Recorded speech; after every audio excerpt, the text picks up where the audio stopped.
Fatma. And we've just talked about puberty. And I'd like us to now delve into the other stages. Yes. Of the stages that we pass through as women. And from puberty, we've talked about menstruation and everything. And now I'd like to talk about the pregnancy. This one is it's a sensitive one, yeah? I know.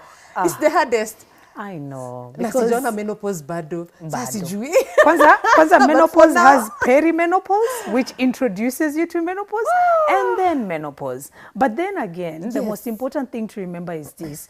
All these changes that occur, they occur because it's not just our bodies trying to harm us. It's also the outside environment, because the environment also does play a role. Because there's something called exogenous and endogenous hormones, meaning the effects can be that your body in itself is producing too much, or it could be the environment has maybe chemicals, maybe there's chemicals in your food, in your water, in your skincare products that are affecting you such that they are raising the levels of these hormones. So it's not just that your body is maybe malfunctioning, it can also be exogenous, meaning it is also from the outside.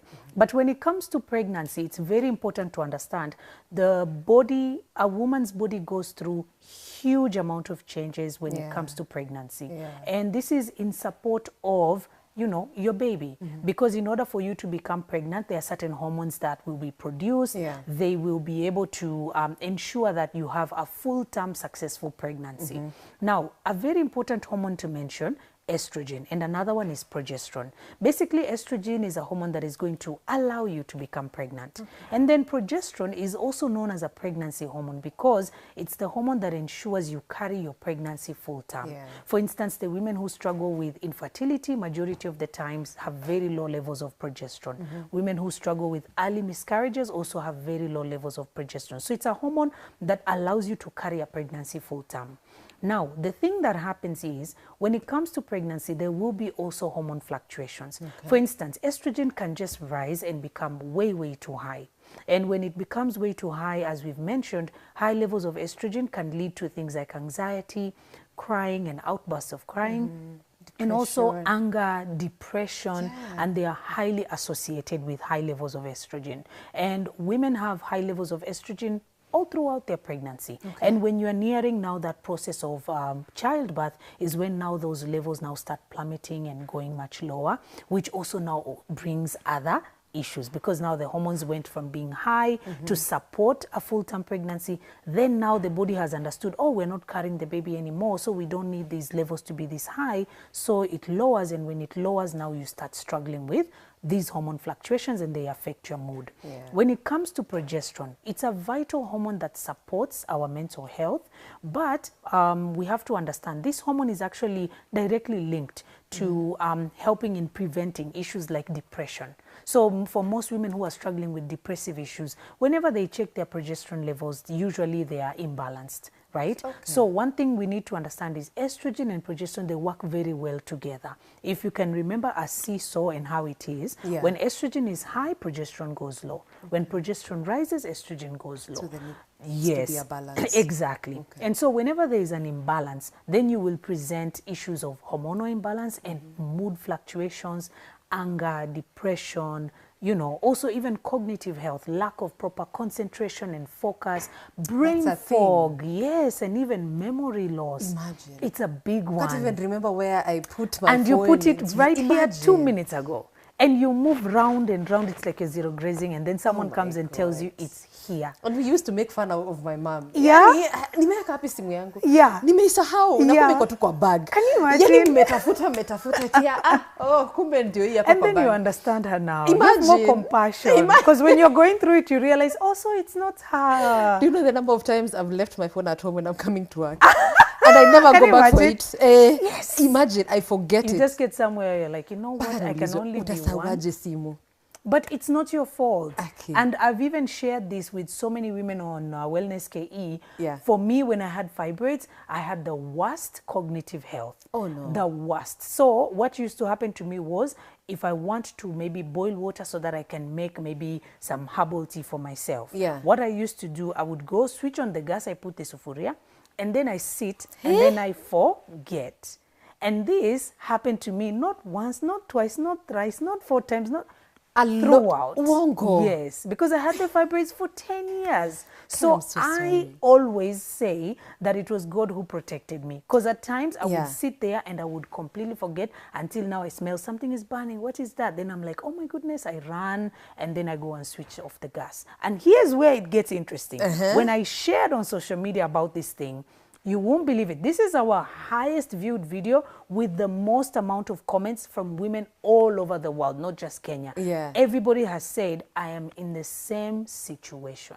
Because they're telling me, like, there's some who are pregnant and they have cognitive health issues. Yeah. There's some who have fibroids and they have cognitive health issues. There's some who are going through menstruation and they have this issue. Or even menstruation. Yes, and this already tells you it is because of the estrogen levels, because this is the common denominator in all these situations. Yeah. It is because now it is imbalanced. When estrogen is too high, you're going to struggle with those issues. Estrogen can be too high when you're going through pregnancy. Estrogen is too high when you have fibroids. Estrogen is too high when you have cysts, when you have endometriosis, when you are menstruating. So all these, the common denominator is this particular hormone, and estrogen also can affect your brain health, how properly your brain functions. That's why sometimes you'll hear people say certain jobs are not for women. It's not because they don't want us women to do them. For instance, when a woman is maybe, let's say, menstruating, sometimes they are told not to handle heavy machinery.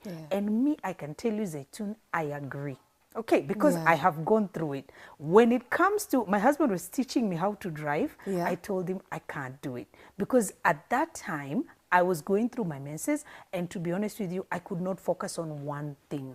It almost felt like my brain was on overdrive, and it was not intentional. And talk about organizations that don't even understand when someone says, by the way, I can't come to work because it's that time of the month. Or even handling something like heavy machinery.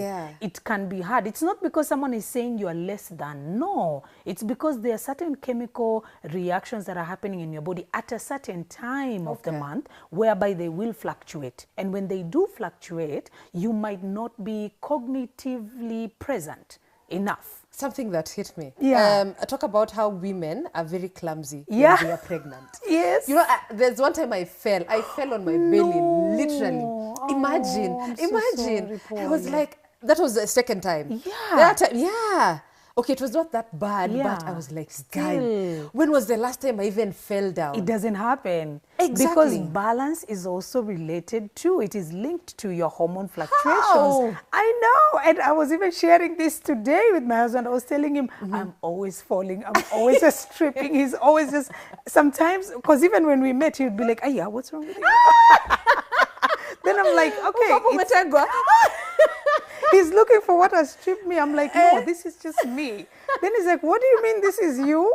You as a grown adult? And I'm like, yeah. And sometimes he tries to understand, like, okay, what's really going on? Then I tell him, like, I don't have control over it. Some things will just happen and I don't have control. And I do know for a fact that hormones actually will affect you. Because your cognitive health and your hormones, they go hand in hand. Even concentration right now, it's the way you were saying. You are reading one sentence and then you read it, and then you read it, and then you read it. So I thought I said it's Fatma Mohammed. It's Fatma who? You remind me Fatma who? Yes, and it's not intentional, but it's because the hormones are doing this to you. And also, we have to remind ourselves, when you're going through that period of pregnancy, you have to approach it with so much grace, because your body is trying its best to preserve a life. Okay, so while it's trying to do that, there will be some hormonal fluctuations and changes.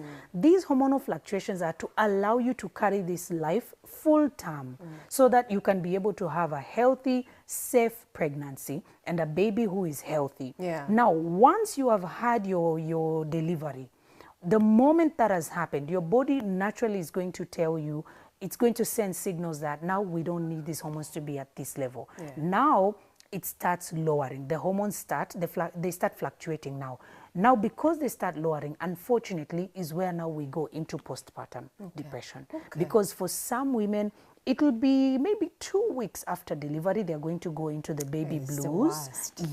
And again, It's not something that you've done to yourself. It's not because there's something wrong with you as a woman. It is chemicals. It is hormones that are now blaming ourselves. Yes, because you feel bad. Yeah. And even before the postpartum depression, there's one thing that you need to tell our men out there. Yeah. Cravings are real. Yes. They are real. Yes, they are. How are they related to hormones? Yes. They have everything to do with hormones. In fact, when you have cravings, usually your hormones are trying to tell you. They can tell you that you are deficient in something. They can also tell you that you need to up your intake of certain minerals. For instance, they need to increase their levels of minerals like iron and calcium. And for certain cravings, maybe let's say you have a craving for something sugary, for instance. When you have a craving for something sugary, majority of the times it's low levels of magnesium. So let's say you're really craving chocolate, you really want to bite into that chocolate. Usually if you do get to eat foods that are rich in magnesium, the cravings go away. So this is something I have tried myself, right? For instance, if you are going through maybe let's say menstruation, you find that you might feel very thirsty. You really just want to hydrate, or maybe the thought of just a watermelon and cucumbers feels really good, something fresh. And that already is an indicator. Your body is trying to tell you we are a bit dehydrated. The blood is going to be way thicker. You might struggle with heavy period, and so eat more of these so that you can be able to now dilute, so that you can be able to have a better menstrual flow. It's the same thing with pregnancy. The cravings are just an indicator. There are some deficiencies that are there, and also blood sugar levels affect your cravings so much. Lakini wale wa mahindi choma wana ni deficiency ya no. nini? How wanataka, they are putting out a bad name for the rest of the women who want the chocolate and ice cream. I know, but I was, okay, actually for me, chocolate until now, I don't know. So it's not I need your to, thing. I know, I love it. Until now. Okay. Yeah, anytime, please, mnezani surprise nayo. Mob. As we wind up on this stage, and I also want us to talk about the remedies. I think menopause will have to push it as another topic later on. And we were talking about libido as well. Yes. So it's one of the common things that pregnant women actually go through. And they struggle with. And they affect them mentally, even their spouses. So we can talk about this as we now check out the remedies. Absolutely. So when it comes to libido and sex drive, this is highly linked to your hormone levels. So we have to understand as women that in order for you to have, you know, like that urge for having sex with your partner, understand that these hormones come to play so that they can allow you to have that urge. If these hormones are not in the right levels, rather, you are not going to have that urge. You will even go as far as struggling with vaginal dryness. You can even go as far as dealing with issues like atrophy. There's something called vaginal atrophy. But these issues will affect women because of hormonal fluctuations. And the best thing that you can do is to try your best to balance your hormones during this time. It may be difficult when you are pregnant, I understand, but a diet full of foods like broccoli, cauliflower, cabbage, these are the foods that are actually going to be able to balance your estrogen levels and progesterone levels, because it is these two hormones that are now upsetting, such that you are struggling with your libido and you are struggling with having intimacy with your partner. So if you can be able to properly clean your diet up such that you are eating the foods that are from the family of cruciferous vegetables known as the cabbage, the broccoli, the cauliflower. Even you can add some leafy greens to that.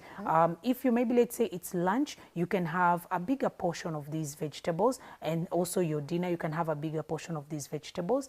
You will notice a significant change because you will be balancing your hormones, but in a natural and safe way during your pregnancy. Because in pregnancy, you're not necessarily going to be doing too much of the herbal teas, because there are certain herbal teas you're not going to be able to take when you are pregnant.